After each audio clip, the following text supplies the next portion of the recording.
রংপুর রাইডার্সকে যেন থামাতে পারছে না কেহ। ঘরের মাঠে এবার রংপুরের কাছে হারল চট্টগ্রাম কিংস। এ নিয়ে টানা ৮ ম্যাচে জয় তুলে নিল রংপুর রাইডার্স। সেই সাথে প্রথম দল হিসেবে প্লে অফ নিশ্চিত করে ফেলল রংপুর। এদিকে শুক্রবার দিনের প্রথম ম্যাচে সিলেটকে হারিয়ে পয়েন্ট টেবিলে ভালো অবস্থানে পৌঁছে গেছে দুর্বার রাজশাহী। তো চলুন দেখে নেই রংপুর বনাম চট্টগ্রামের মধ্যকার বিপিএল এর 24তম ম্যাচ শেষে পয়েন্ট টেবিলের কোন দল কোথায় অবস্থান করছে। বিপিএল এর পয়েন্ট টেবিল যথারীতি একেবারে তলানিতে রয়েছে ঢাকা ক্যাপিটালস। এখন পর্যন্ত 8 ম্যাচ খেলে তারা জয় পেয়েছে মাত্র 1 ম্যাচে, হার তাদের 7 ম্যাচে। তাদের পয়েন্ট এখন 2 এবং তাদের নেট রান রেট -0.344। বিপিএল এর পয়েন্ট টেবিল 6 নম্বরে নেমে গেছে সিলেট স্ট্রাইকার্স।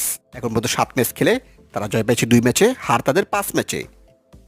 তাদের পয়েন্ট এখন 4 এবং তাদের নেট রান রেট -1.537। বিপিএল এর পয়েন্ট টেবিলে 5 নম্বরে নেমে গেছে খুলনা টাইগার্স। এখন পর্যন্ত 6 ম্যাচ খেলে তারা জয় পেয়েছে 2 ম্যাচে, হার তাদের 4 ম্যাচে। তাদের পয়েন্ট এখন 4 এবং তাদের নেট রান রেট -0.267। সিলেটকে হারিয়ে বিপিএল এর পয়েন্ট টেবিলে 4 নম্বরে উঠে এসেছে দুর্বার রাজশাহী। এখন পর্যন্ত 7 ম্যাচ খেলে তারা জয় পেয়েছে 3 ম্যাচে, হার তাদের 4 ম্যাচে। তাদের পয়েন্ট এখন 6 এবং তাদের নেট রান রেট -1.329। বিপিএল এর পয়েন্ট টেবিল 3 নম্বরে রয়েছে ফরচুন বরিশাল। এখন পর্যন্ত 6 ম্যাচ খেলে তারা জয় পেয়েছে 4 ম্যাচে, হার তাদের 2 ম্যাচে।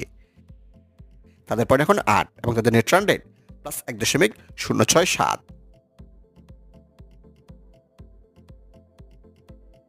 বিপিএল এর পয়েন্ট টেবিলে 2 নম্বরে রয়ে গেছে চট্টগ্রাম কিংস।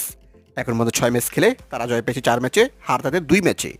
তাদের পয়েন্ট 8 এবং তাদের নেট রান রেট +1.121।